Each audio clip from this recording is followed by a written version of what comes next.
I've got some troubling news about England's royal family. That Diana, Princess of Wales, has in fact been killed in that car accident. Interesting.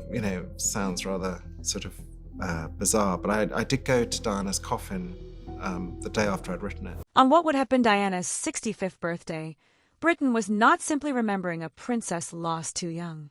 It was watching a far quieter question return to the surface. What did Diana, Princess of Wales, truly leave behind? A memory, an inheritance, a warning, or something the royal family is still learning how to carry? July 1st, 2026, was never going to pass like an ordinary date on the royal calendar. For many people, it was not marked by ceremony or official pageantry, but by a private ache that has never entirely left the nation. Diana would have been 65 years old, an age that invites a very different kind of grief because it does not only remind people of the woman who died in Paris in 1997. It forces the public to imagine the woman she never became, the older mother, the grandmother, the campaigner with silver in her hair, the steady presence beside the son she adored, and perhaps the quiet advisor to a new generation of royals trying to survive the same institution that once consumed her. That is why the reported gesture by Prince William, the Prince of Wales, struck such an emotional nerve. According to reports and royal commentary, William did not choose to mark his mother's birthday with a grand public display, a carefully staged photograph, or a formal palace announcement designed to dominate the news cycle. Instead, the suggestion was of something more restrained, more personal, and in many ways far more powerful. A son choosing to remember his mother away from the machinery of royal performance. Buckingham Palace and Kensington Palace have not publicly confirmed every private detail surrounding the day, and that matters, because the emotional force of a story rests partly in what remains unseen. For almost 3 decades, Diana's memory has belonged to everyone and to no one. The public has claimed her as the people's princess. The press has returned to her story again and again. The monarchy has lived with the shadow of her popularity, her pain, and her unfinished legacy. But on her 65th birthday, the question seemed to shift. Was Diana still a national symbol to be interpreted by commentators and institutions, or was her memory now passing more firmly into the hands of the family she left behind? And if that is true, what does it mean that the person most visibly carrying that memory inside the monarchy is now the future king? Prince William was only 15 when Diana died, old enough to understand the scale of the loss, but young enough to have his grief taken from him and placed before the world. The image of William and Prince Harry, the Duke of Sussex, walking behind their mother's coffin remains one of the most painful scenes in modern royal history. It was a moment of national mourning, but it was also something far more intimate. 2 boys being asked to perform composure at the exact moment their private world had collapsed. That walk has never disappeared from the public imagination, perhaps because it showed the cost of monarchy in its starkest form. Duty moved forward, even when childhood had been broken. And yet, the story of Diana's birthday in 2026 is not only about sorrow. It is about inheritance, though not in the simple sense of money or jewels. It is about what survives when a person becomes larger than her own lifetime. Diana's sons inherited different pieces of her story. William inherited the burden of carrying her memory while remaining inside the crown. Harry inherited the wound of feeling trapped by the same system and would later speak openly about his fear of history repeating itself. But there is another figure now quietly entering the emotional frame.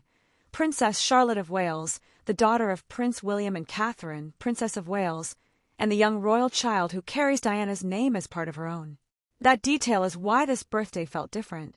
Diana did not live to meet Prince George of Wales, Princess Charlotte of Wales, or Prince Louis of Wales. She never held them, never watched them grow, never stood beside them on a balcony, never became the grandmother the public still imagines with such painful clarity. But her name did not vanish. It returned through Charlotte, not as a headline, but as a family thread. And according to reports, William has made it important that his children understand who their grandmother was, not merely as a famous face in old photographs, but as someone whose life shaped the future they now inhabit. There is something quietly powerful in that.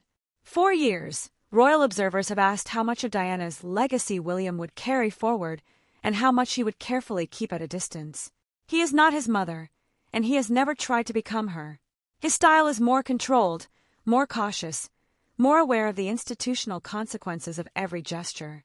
But the causes he has chosen, especially his work on homelessness, carry the unmistakable outline of Diana's influence. She took him as a child to meet people living on the margins, not because it was good publicity, but because she wanted her sons to understand the world beyond palace walls. That lesson did not disappear. It matured.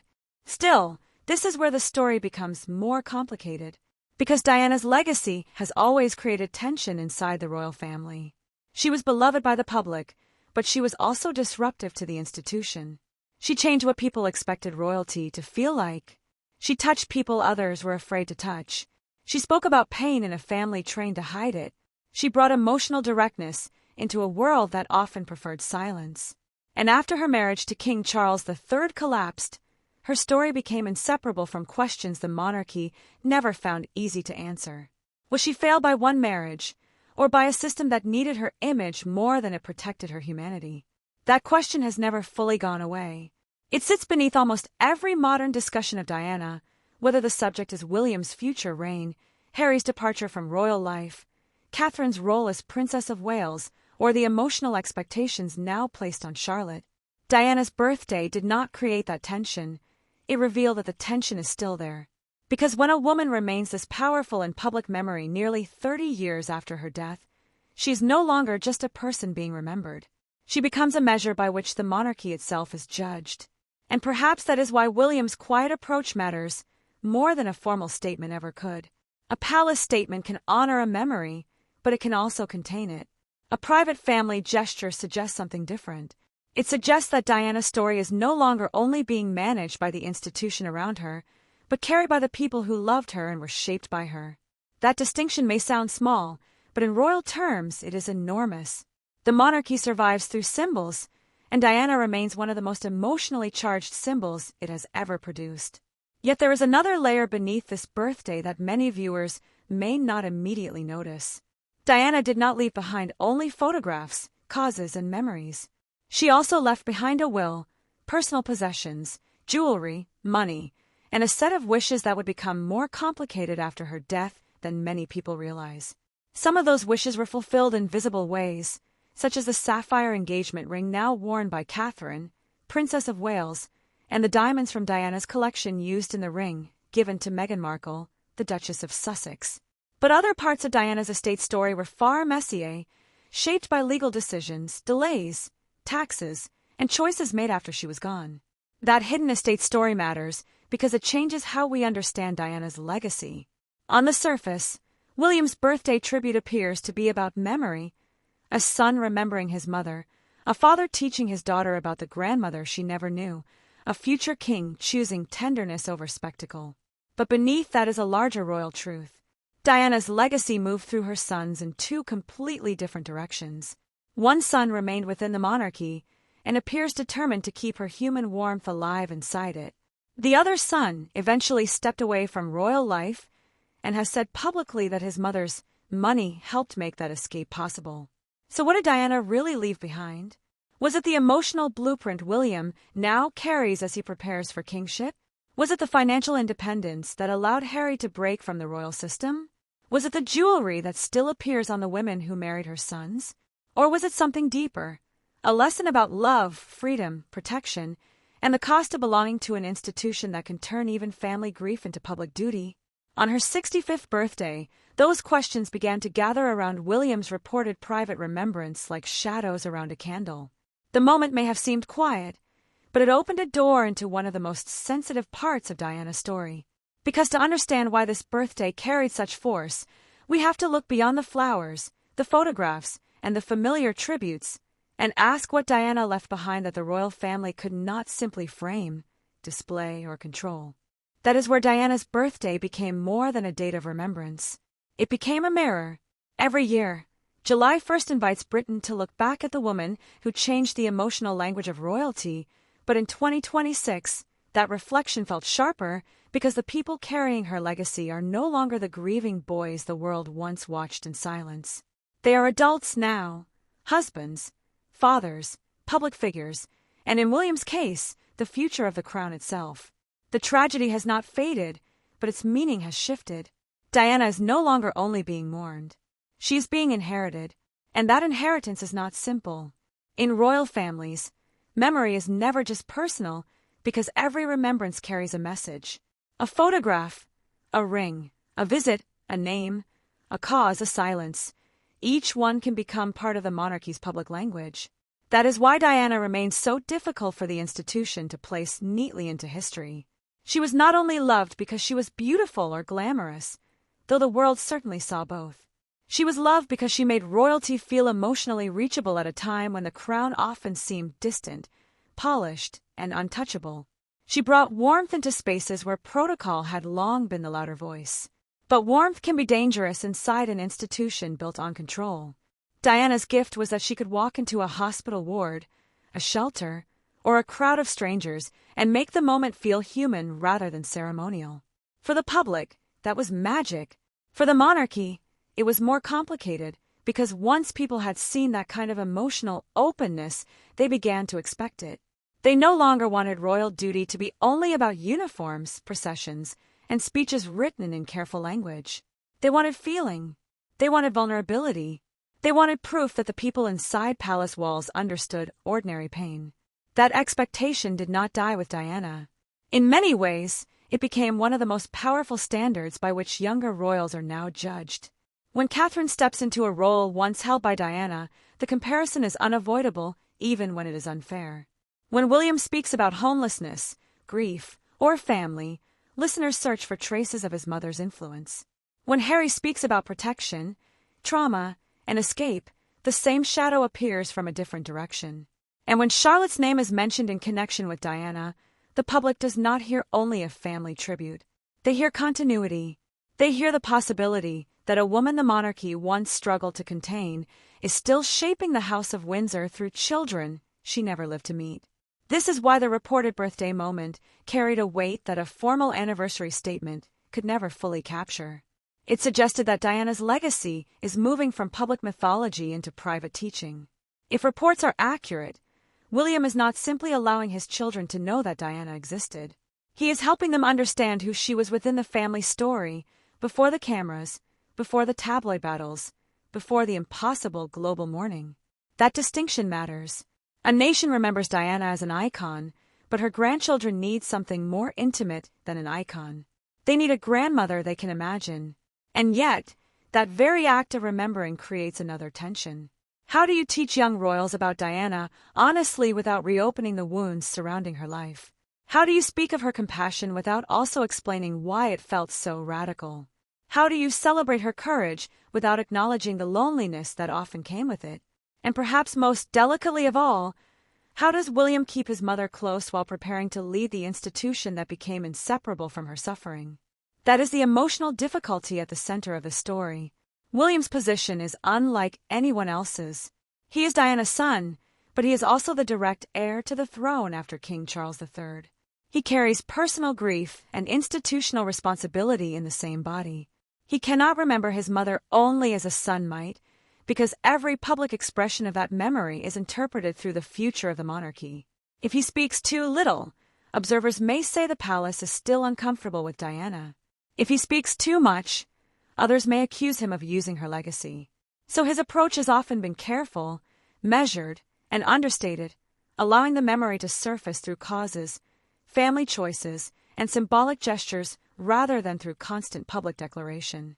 That restraint may be strategic, but it may also be emotional. People sometimes forget that Diana's sons did not inherit her story as viewers did. They inherited the trauma behind it. For the public, Diana's life is a sequence of unforgettable images. The shy young bride, the lonely princess, the humanitarian campaigner, the woman in the revenge dress, the mother embracing her boys, the coffin moving through London beneath a sea of grief. For William and Harry, those images are attached to real memories, real rooms, real conversations, real absences. What the world calls legacy, they experience first as loss. And that difference helps explain why Diana's estate, her possessions, and even her name carry such emotional power. They are not merely relics. They are fragments of a life interrupted. The sapphire ring worn by Catherine is not just a famous jewel, it is a visible thread between Diana's past and William's future. The stones in Meghan's engagement ring are not just diamonds, they are pieces of a mother's presence carried into Harry's new life. Charlotte's name is not just a tribute, it is a quiet sign that Diana has been woven into the next generation of Wales children. Each detail tells the public that Diana is still there, but each one also raises the same question: who has the right to carry her story? Some royal watchers believe that this is where the deeper power dynamic begins. For years after Diana's death, the monarchy had to respond to her memory carefully because the public's love for her was almost impossible to rival. Too much distance could seem cold. Too much embrace could seem calculated. Over time, however, the responsibility has shifted away from palace messaging and toward Diana's sons. William and Harry have become the two strongest living interpreters of what their mother meant, but they have chosen profoundly different ways of carrying her forward. William's path has been continuity. He stayed within the system, accepted the long discipline of royal duty, and built his public work around themes that echo Diana without constantly naming her. His homelessness campaign, his attention to mental health, and his more emotionally modern approach to fatherhood all suggest a future kingship that has absorbed at least part of Diana's lesson. The monarchy he will one day inherit is not the same monarchy his mother entered in 1981, and part of that change is because of what she exposed, softened, and forced into public view. Harry's path, by contrast, has been rupture.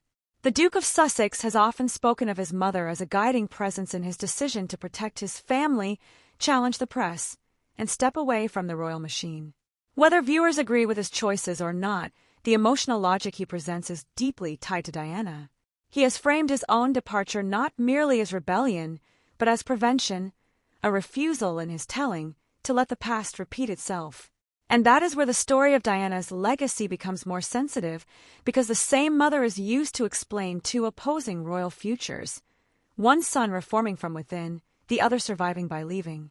That contrast is not only a family matter, it has consequences for the monarchy's image. Diana's memory is one of the few forces that can still unite and divide royal audiences at the same time. Some viewers see William as the stable guardian of her best qualities, the son who remained and carried her compassion into duty. Others see Harry as the one who most directly inherited her fearlessness, the son who challenged the institution when he believed his family was at risk. Many people hold both views at once, which is why any story involving Diana still produces such strong emotion. She is not a settled chapter. She is a living argument about what royalty should be. And now Charlotte adds a new layer to that argument. She is still a child, and it would be unfair to place adult symbolism on her shoulders too heavily, but royal history has always attached meaning to names, positions, and family resemblance. The fact that she carries Diana's name ensures that the connection will never disappear. As she grows older, the public will inevitably look for echoes, a smile, a gesture, a warmth, a sense of confidence. Whether those comparisons are kind or burdensome remains to be seen. But the possibility alone makes William's reported effort to introduce Diana to his children feel significant. He may be trying to give them the family truth before the world gives them the public myth. That may be the most human part of the entire story. Before Diana became a global symbol, she was a mother. Before she became an icon of compassion, she was a woman trying to protect her sons from emotional coldness, public pressure, and the suffocating expectations of royal life. If William is now telling his children about her in private, he is doing something the institution could never fully do. He is returning Diana to the family table, not as controversy, not as spectacle, but as grandmother, mother, and memory. But that still leaves the most difficult part untouched. Because Diana's legacy did not survive only through stories told to children or causes carried forward by her sons. It also survived through the legal and financial decisions she left behind, decisions that became far more consequential after her death than anyone could have predicted. Behind the emotional tributes and symbolic names, there was a will. There were jewels. There were personal wishes. There was money. And once those pieces began to move through the lives of William and Harry, Diana's legacy stopped being only about remembrance and began to shape the future of the royal family itself.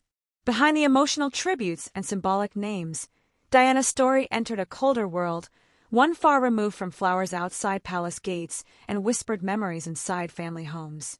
It entered the world of wills, trusts, legal wording, executors, tax decisions, private possessions, and instructions that could either protect her wishes or quietly reshape them after she was gone. And that is where the public image of Diana began to collide with the practical reality of what she had actually left behind. Diana's will had not been written in the final weeks of her life, when the world was watching her every move and the press was chasing her through a summer of speculation. It had been prepared years earlier, during a very different chapter, when her marriage had already broken beyond repair but her divorce was not yet complete.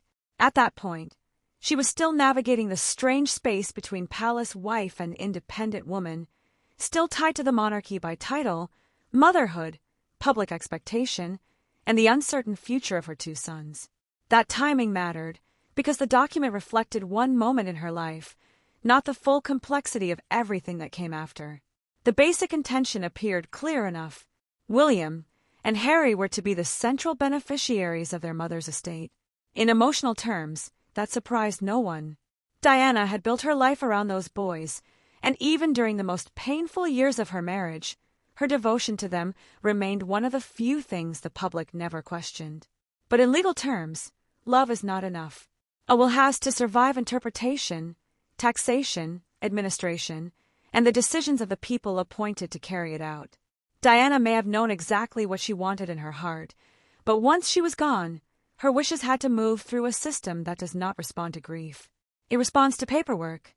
That is where the story began to grow more complicated. Diana's estate included money, investments, jewelry, clothing, and personal belongings, but the value attached to those things was only part of the picture. What made the estate sensitive was not simply how much it was worth. It was what it represented. This was the final personal legacy of a woman whose life had been shaped by institutions, expectations, and decisions often made around her rather than with her. After years of being managed, photographed, criticized, and contained, the estate was one of the last places where Diana's own instructions still appeared to speak. Yet even there, the voice was not as powerful as many people might imagine. Alongside her will, Diana had reportedly left a separate letter of wishes, a more personal expression of how she hoped certain possessions would be handled. Such letters can reveal intention, but they do not carry the same force as a properly binding legal instruction. That difference may sound technical, but in Diana's case, it became emotionally enormous. Because when a person is alive, a wish can be clarified with one sentence. After death, a wish becomes vulnerable to interpretation, convenience, and the judgment of others. According to accounts of the estate, Diana wanted most of her jewelry and personal possessions to be divided between her sons, with the hope that one day the women they married might wear pieces connected to her. That part of the story has become visible in ways the public instantly recognizes. Catherine has worn Diana's sapphire ring, turning one of the most famous jewels in royal history into a bridge between mother, son, wife, and future queen. Meghan's engagement ring also carried stones connected to Diana, placing the late princess inside another royal marriage, one that would later become deeply controversial in its own right. The jewels did not remain locked in a private archive. They moved into the lives of the next generation. But there was another part of the reported wishes that carried a very different emotional tone. Diana was said to have wanted a portion of her personal belongings to go to her godchildren, not as vast wealth, but as meaningful keepsakes. That detail matters because it reveals something easy to overlook. Diana's final wishes were not only about royal heirs and public symbols. They also reached outward towards smaller relationships, private bonds, children beyond the line of succession, people who knew her not as an institution, but as a presence in their lives.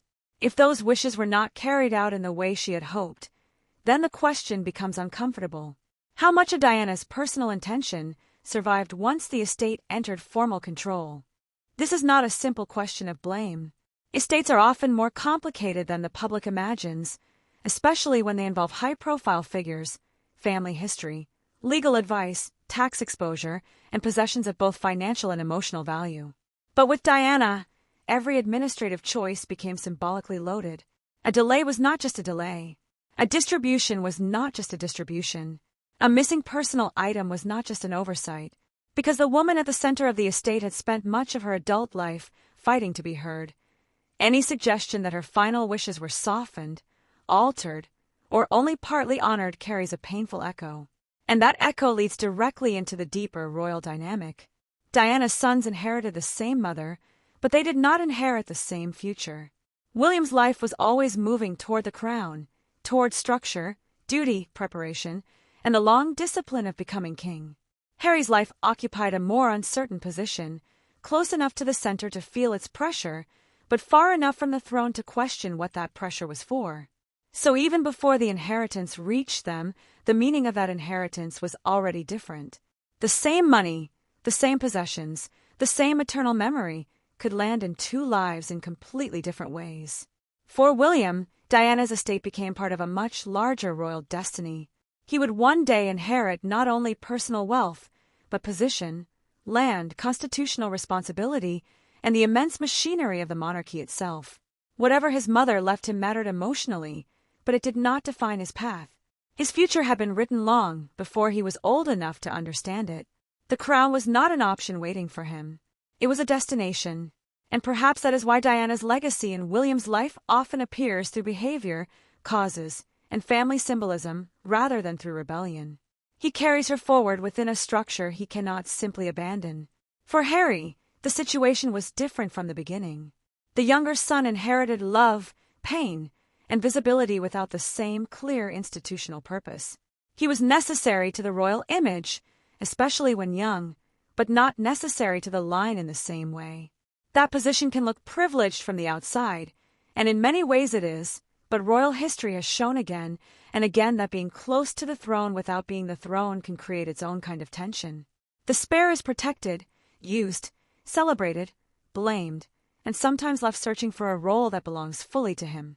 Diana understood emotional displacement better than most.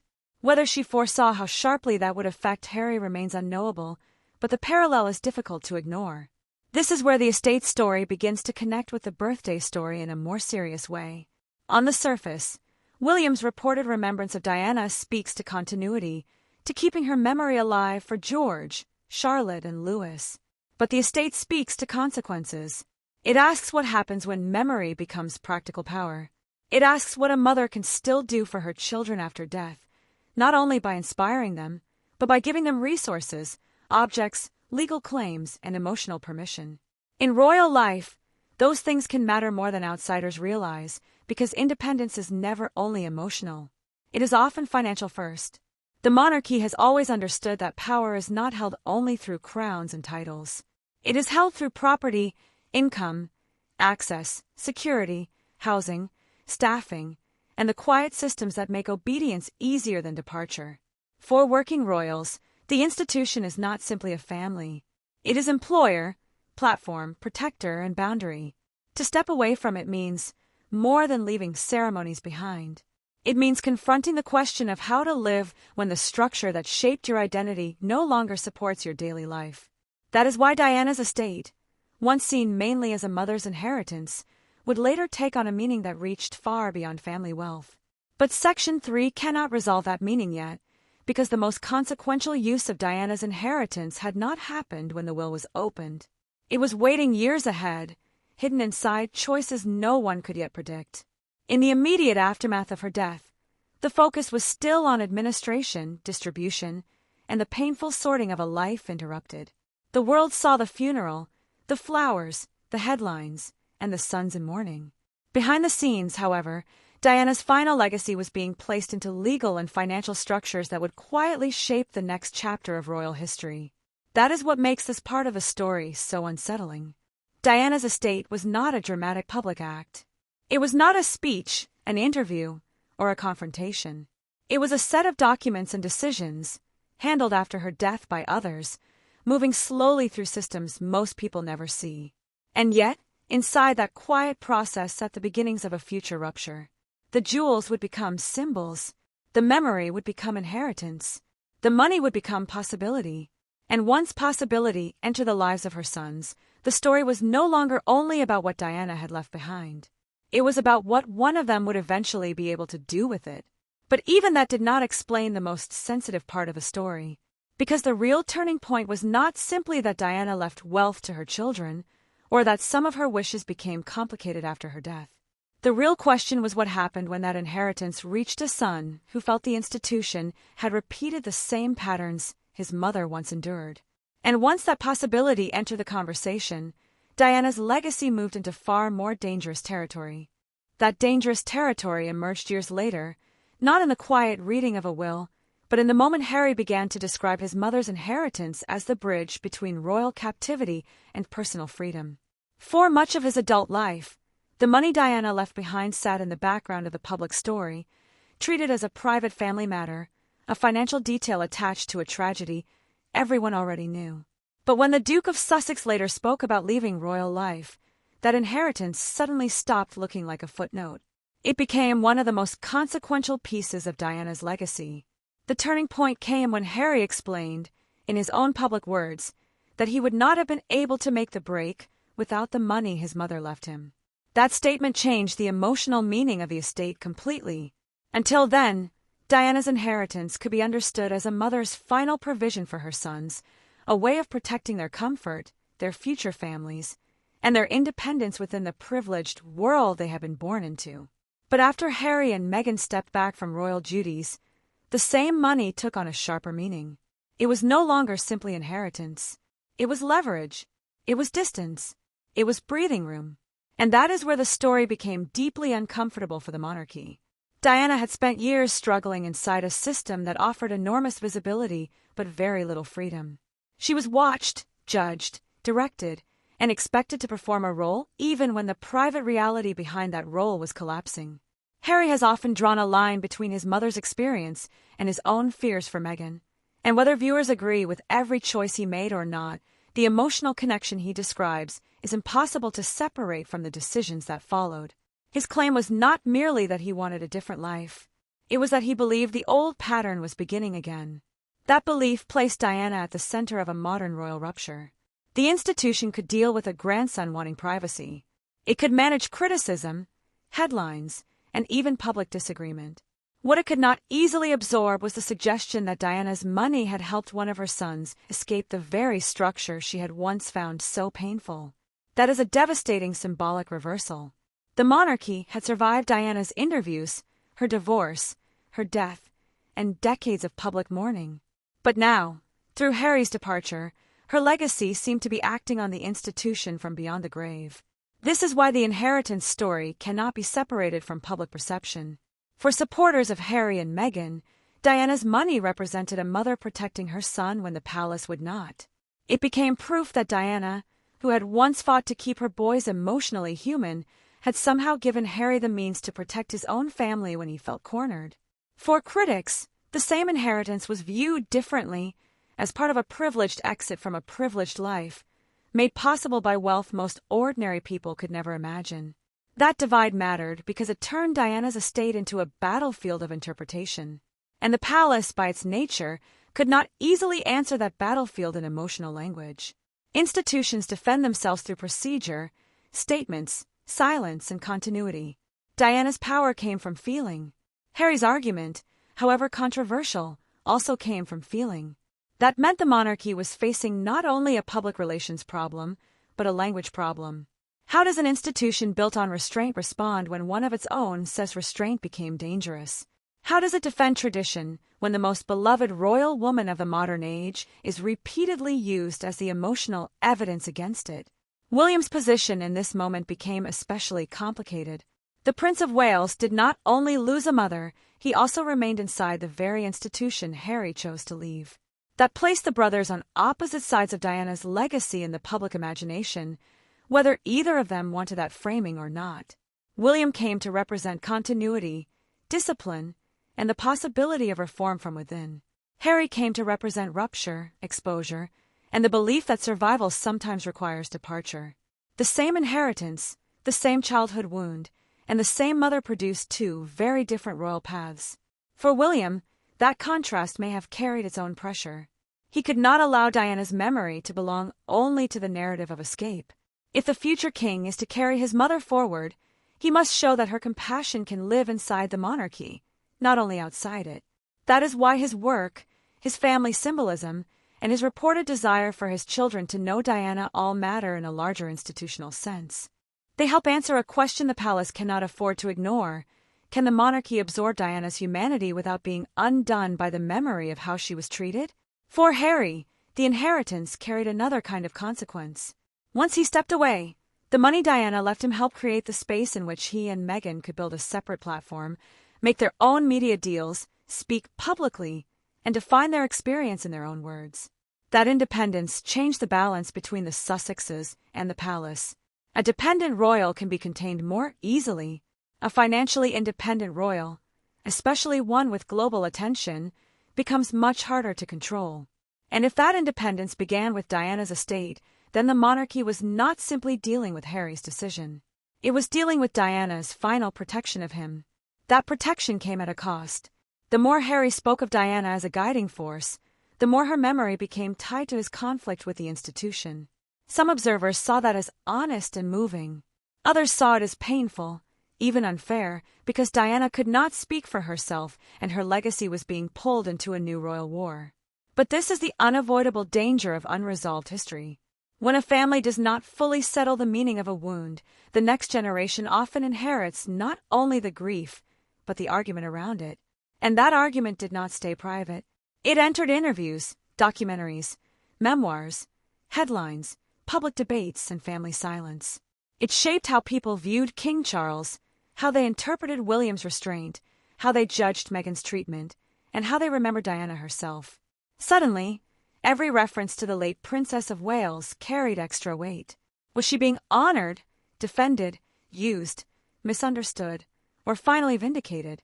The answer depended entirely on who was watching.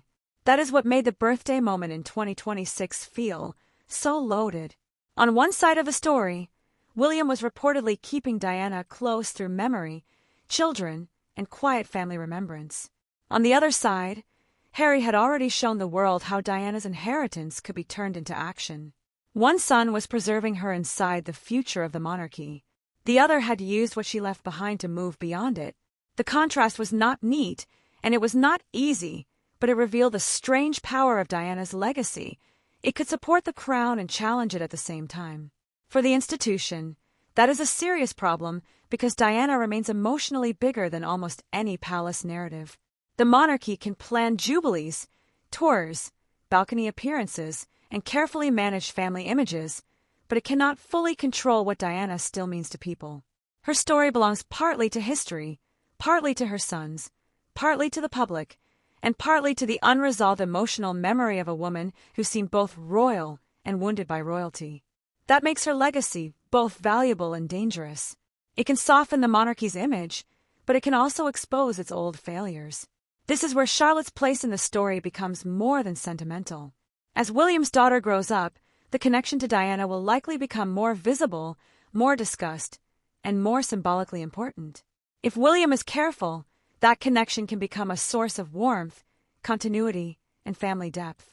But if handled carelessly, it could also place another young royal girl beneath the weight of comparisons she never asked for. The monarchy has learned, perhaps painfully, that public affection can be both blessing and burden. Diana proved that more clearly than anyone.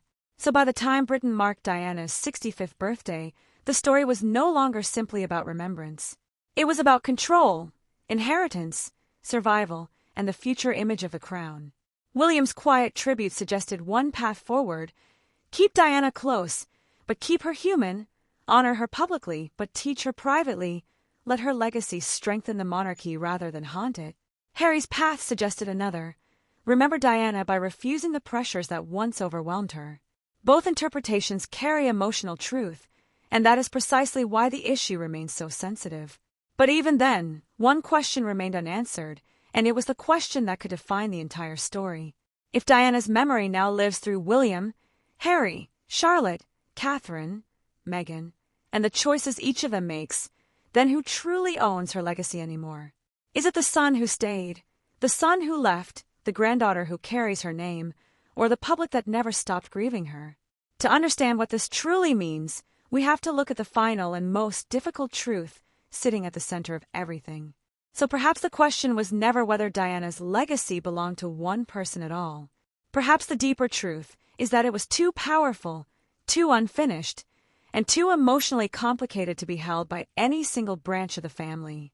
William may carry it through duty, Harry may carry it through departure, Charlotte may carry it through a name she is still too young to fully understand.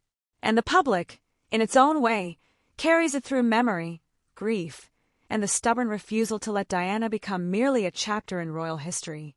That is why this story matters beyond one birthday tribute or one inheritance. It reveals how the monarchy is still living with the consequences of a woman who changed its emotional rules. Diana did not hold constitutional power. She did not sit on the throne. But she altered something that may have been even harder to change. She altered public expectation. After Diana, it became much harder for the royal family to appear untouched by human feeling. It became harder for silence to look dignified when people wanted compassion. It became harder for distance to look majestic when the public had already seen royalty kneel beside the wounded, hold the sick, and speak to people as if they mattered. That is the inheritance no legal document could fully measure. Money can be counted, jewels can be catalogued, and property can be passed through formal channels, but emotional authority is different. Diana's emotional authority did not come from perfect choices or an uncomplicated life. It came from the sense that she understood pain and refused to let protocol erase it. That is why, decades later, a quiet remembrance by William can still move people, and why Harry's use of her inheritance can still divide them. Diana remains powerful because people remember her as wounded, loving, imperfect, defiant, and deeply human. For the future monarchy, that creates both opportunity and danger. William's eventual reign will almost certainly be judged through the modern expectations Diana helped create. The public will not want only ceremony. It will want evidence of warmth, listening, accessibility, and moral seriousness. The Prince of Wales appears to understand that the crown cannot survive on tradition alone, yet emotion must be balanced carefully when one is preparing to become king. Too much openness can expose the monarchy to volatility. Too much restraint can make it appear cold. Diana taught the monarchy the value of feeling, but she also revealed how dangerous feeling becomes when an institution does not know how to protect the person carrying it. If he wants Diana's legacy to strengthen the future of the crown, he cannot simply borrow her compassion as an image. He has to translate it into a more durable royal model, one that protects family as well as reputation, one that allows humanity without turning private pain into public spectacle. The reported birthday remembrance, if accurate, suggests a careful instinct in that direction.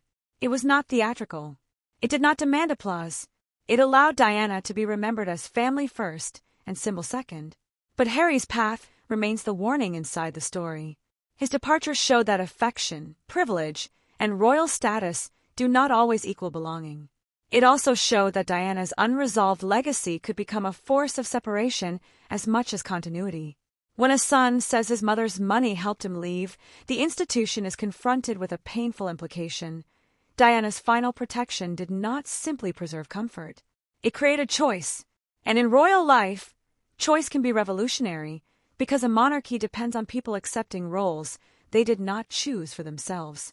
Observers may continue watching not only what William says about Diana, but how he lives with her memory as his own children grow older. George will inherit the direct line. Charlotte will carry the name. Louis will grow up loved by the public while not standing first in succession. Each child may encounter Diana's legacy differently. For the Wales family, the question will not simply be how often Diana is mentioned, but how her story is explained. Will she be presented as an icon, a cautionary tale, a source of warmth, a family wound, or all of those things at once? There is no easy answer, because Diana's story resists simplicity. To some, she represents the monarchy at its most compassionate. To others, she represents its deepest failure. To some, William is the son preserving her legacy with dignity. To others, Harry is the son who most clearly acted on the lesson she left behind. To many, both readings may be true in different ways. It does not move in one direction. It flows through memory, money, motherhood, rebellion, duty, jewelry, names, silence, and public emotion. It can bless the monarchy and accuse it in the same breath. And perhaps that is the final meaning of Diana's 65th birthday. It was not only a reminder of what the world lost in 1997. It was a reminder of how much remains unresolved in 2026. Diana never became the grandmother the public imagined. She never grew into the elder royal figure she might have been. She never had the chance to watch her sons reconcile their pain with the futures they chose. But through them, and now through their children, her influence continues to move. It appears in gestures that seem small, in decisions that reshape family history, and in public reactions that prove the wound has never completely closed. The monarchy now stands in a different age from the one Diana entered as a young bride. The public is less willing to accept silence without explanation, less willing to confuse privilege with happiness, and less willing to treat emotional suffering as the price of duty. That shift did not begin with Diana alone, but she gave it a face, a voice, and a story the world could not ignore. Every royal generation after her has had to respond to that change. Some have done so quietly, some have done so painfully, some are still learning. So when Britain looks back on Diana at 65, the real question is not simply who owns her legacy. It is whether the monarchy has truly learned from it. Can the crown carry her warmth without repeating the wounds that made her story so tragic? Can William build a future that honors his mother without being haunted by her pain? Can Harry's rupture be understood as part of a same legacy, even by those who disagree with him? And can Charlotte one day carry Diana's name without carrying the full weight of Diana's sorrow? So what do you think? Was this simply one emotional royal remembrance, or does it point to a much larger shift inside the monarchy? Share your thoughts in the comments below. And if you enjoyed this deep royal analysis, be sure to subscribe and turn on notifications so you never miss our next documentary-style royal story. Diana may be gone, but the question she left behind is still shaping the future of the crown.